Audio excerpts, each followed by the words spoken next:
This is yet another exciting edition of Sports Talk here on Atlantic Television Network. On this edition of the program, top Nigerian athletes arrive for the national trials. And coming in from tennis, British star exists Nottingham Forest and Nottingham Open. And coming in from football, it is getting hot. European Championship gets underway in hours from now. Details of this and many more will be yours when we return from the break. On the line across the ocean, to the land beyond the mountains, through the Sahara, we bring on sport news, live analysis, expert discussions on trending stories in politics, business, socio-economy, sports, and documentaries. So catch all the updates on the happenings around the globe. Stay focused on the fact today, only on ATN.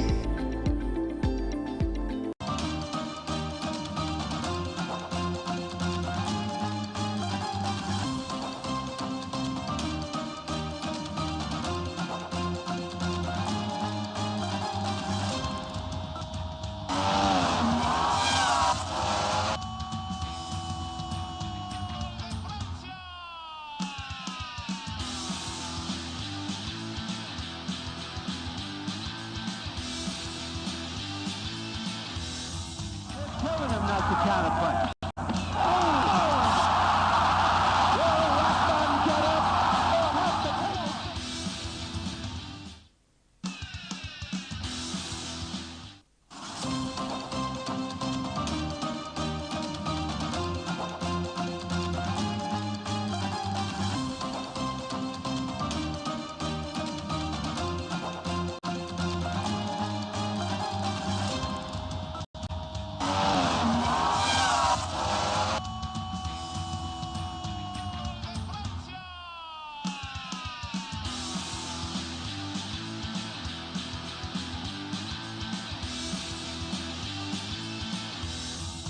Telling him not to counterpunch.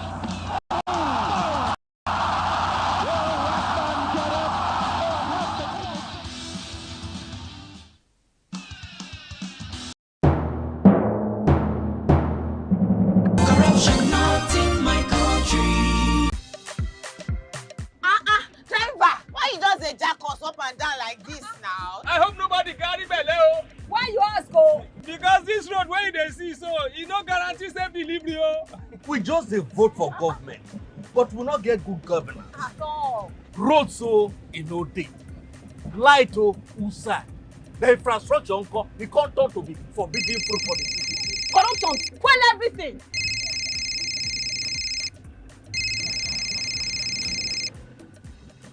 Hello?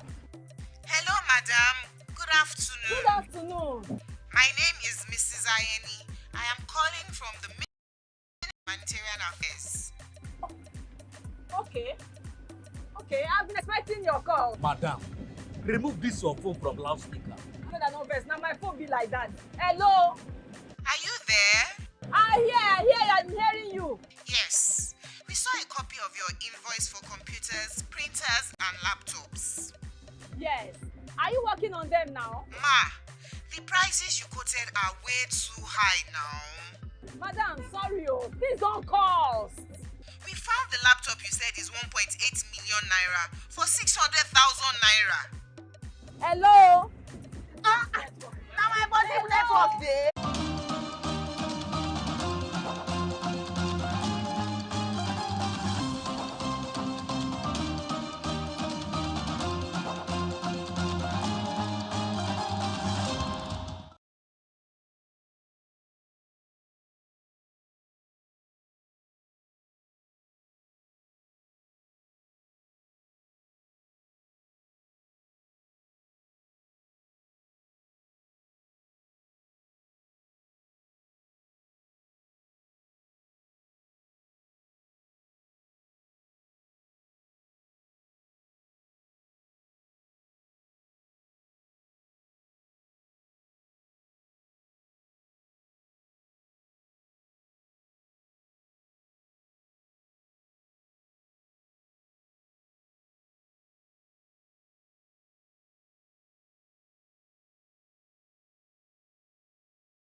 round.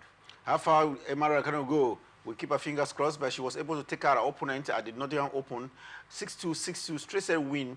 But you look at it, our opponent was ranked world number 127. You think that's the reason why she had a straight set victory?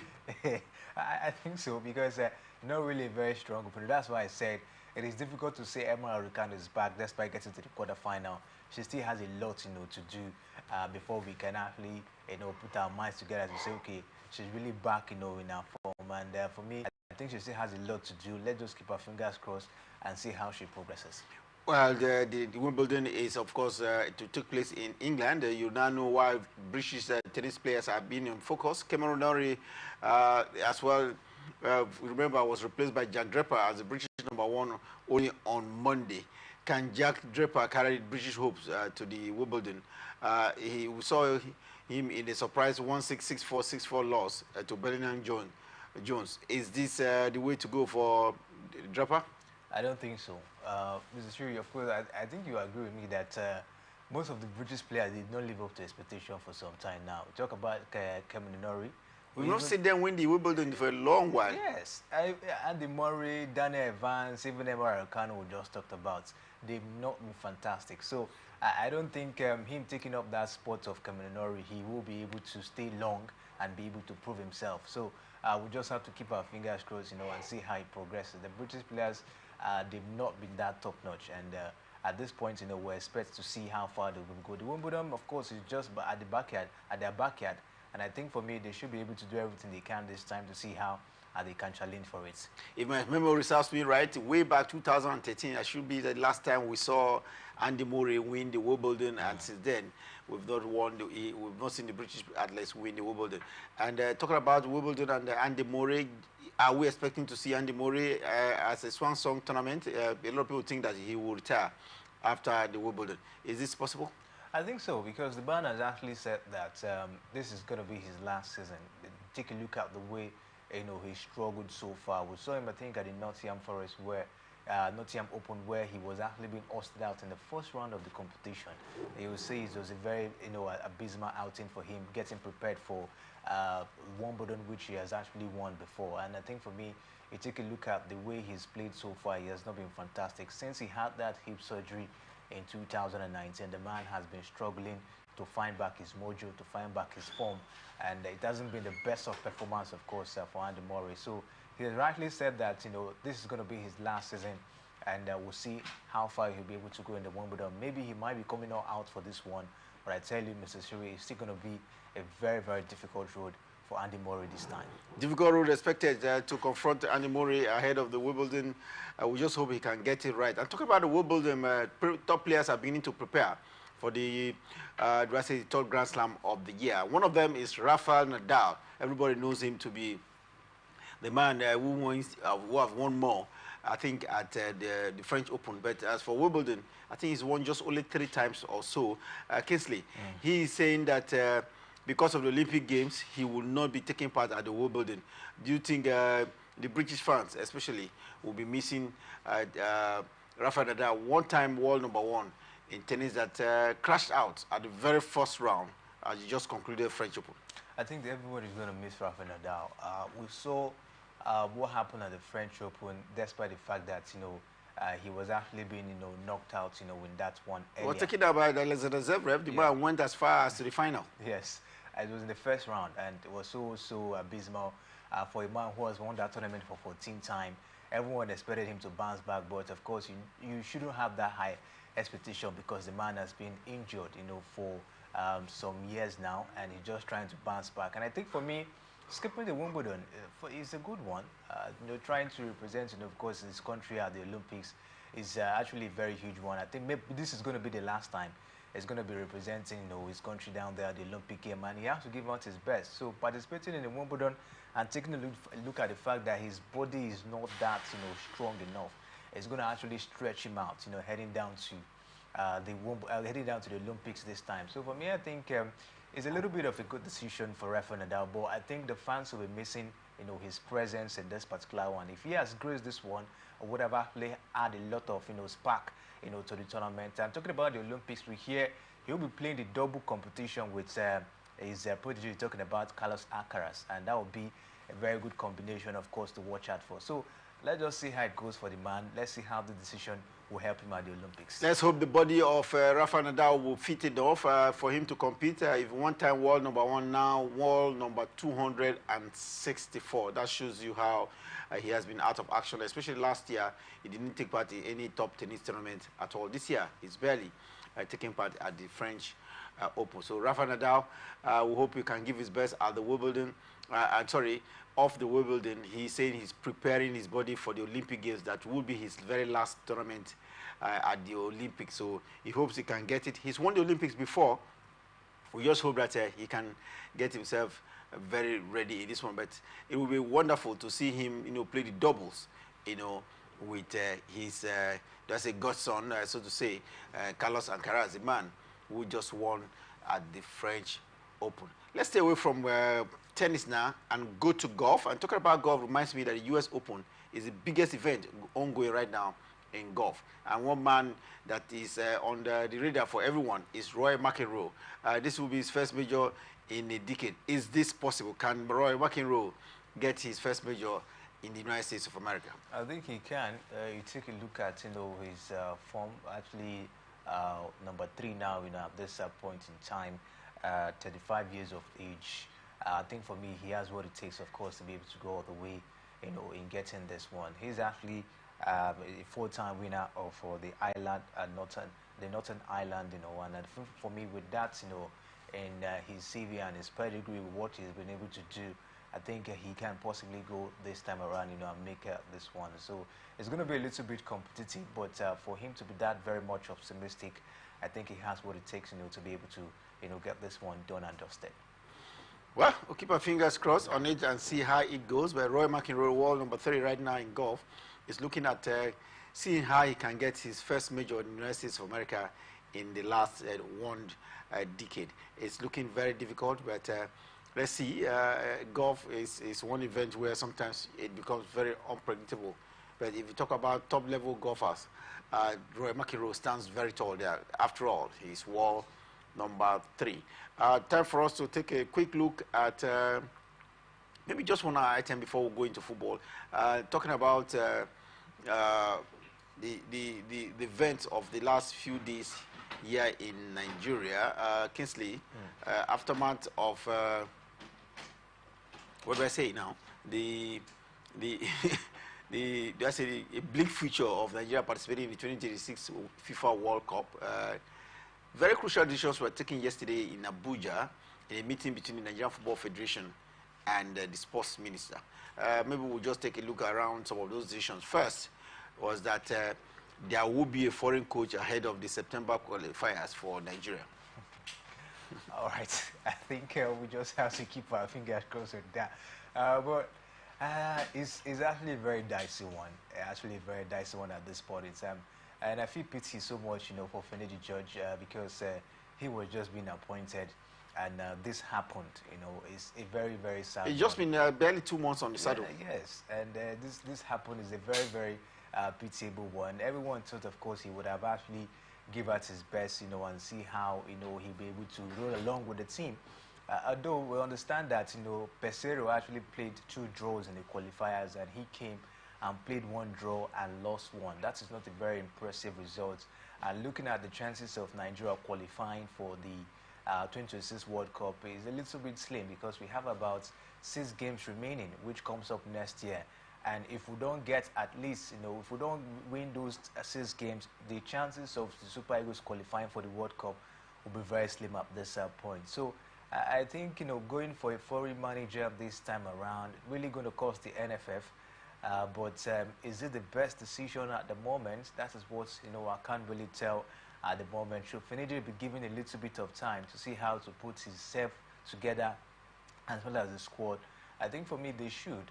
But if they think the right decision is to get a foreign manager, which they would definitely pay high than what they are paying Finidi George at this point in time, maybe they should go for it and see how it is. And what if we don't still qualify after bringing a foreign manager? Because one thing I understand about this is that the manager needs time to be able to gel, cooperate and have a huge chemistry with the players and understand them before even having a very beautiful football, on the pitch. We've always, Nigerians and the NFF, you talk about the sport ministry as well, they've always, they always seek for hasty approach in things. We saw what happened when General was here. The man was busy qualifying us for different tournaments and everybody was shouting, oh, he's not giving us beautiful football.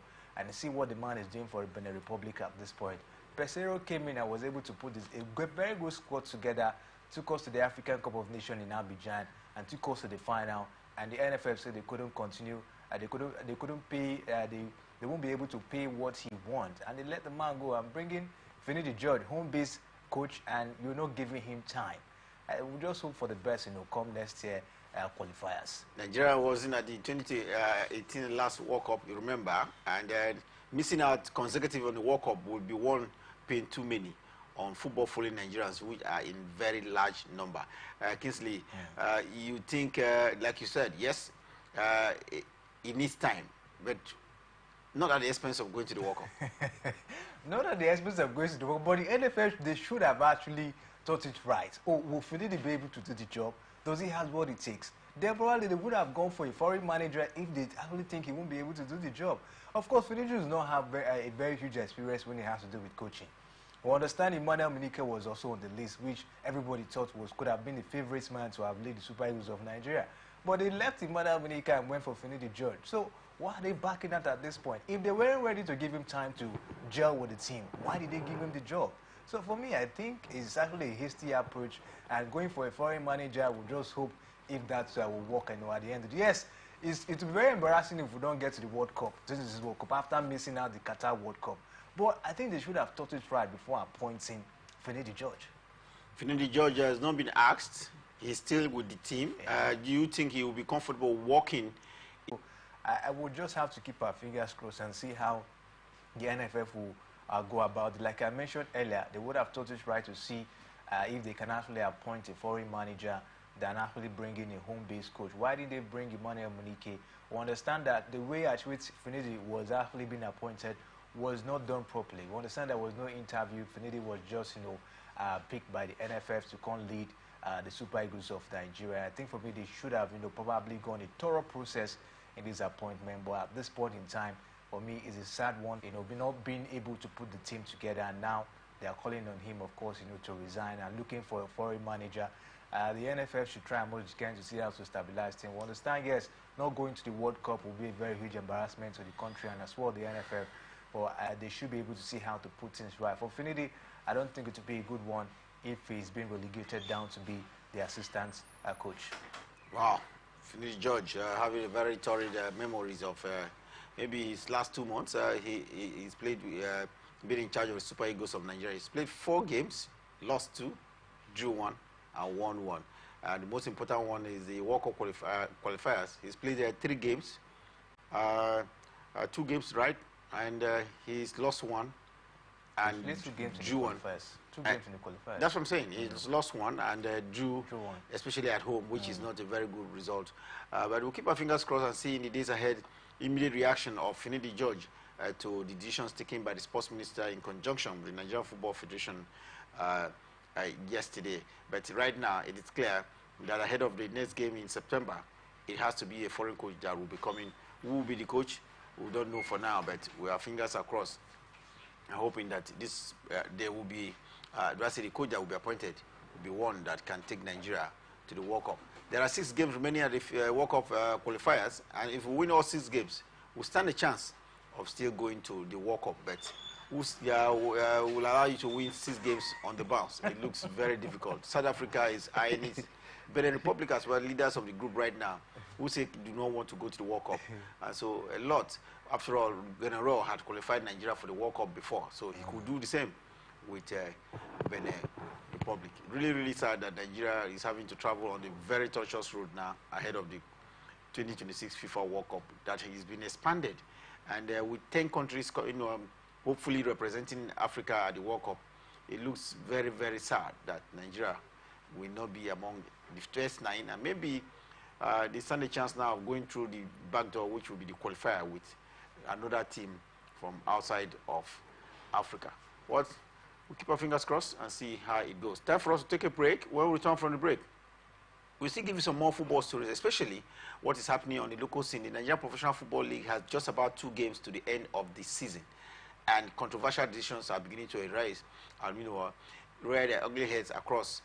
A referee has been asked after months of decisions he took at the just a week 35 game fixture between Shooting Stars of Ibadan and Rangers International. Rangers can't afford to get off, let's say, difficult circumstances ahead of what looks like a season where they could win the Nigerian Professional Football League. When we return for a break, we'll serve you with that. Don't forget, later tonight, 8 p.m. Nigerian time, it will be the 2024 Euro Championship kickoff. Germany up against Scotland. What a fixture. When we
delivery o. We just dey vote for government, but we no get good governance.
how far they will go.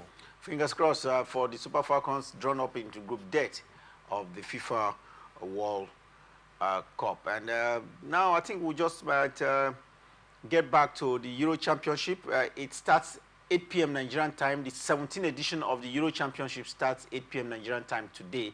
10 cities in Germany will host the Euro Championship for 2024. But first, it will be the host nation Germany up against Scotland at 8 p.m. Nigerian time. Clearly, this is what a way to start the European Championship. Germany ranked 16 up against Scotland that is ranked way down, I think, number 39 in the European football. Do you see this to be a befitting kickoff for the Euro 2024? It's going to be an interesting kickoff, and we'll just see what Germany will be able to put up this time. We'll understand that they've not been that fantastic, for some time now. Talking about Germany, we haven't really seen that spark, we saw from them in the 2010, 2014. Germany have not really been at their best. We saw what they did at the Qatar World Cup. They were not really fantastic, but I think maybe this time they're able to get themselves, of course, reshape and be able to get, past Scotland. Scotland shouldn't be a very strong opponent, for Germany anytime, any day. When you take a look at the squad, in that German side, you really give it up to them. For me, it's going to be an impressive and an exciting, opening for the Euro 2024, and it promises to be an exciting one. We know that a lot of stars will be in this one. Cristiano Ronaldo looking forward to win the Euros this time. This is going to be probably his last, tournament with the Portuguese national team. We'll just see how far, of course, they're able to go this time. Kickoff 8 p.m. Nigerian time. European Championship gets underway. 24 teams across 10 cities in Germany will be in action. But talking about Germany, they are, like I mentioned earlier, they are ranked 16.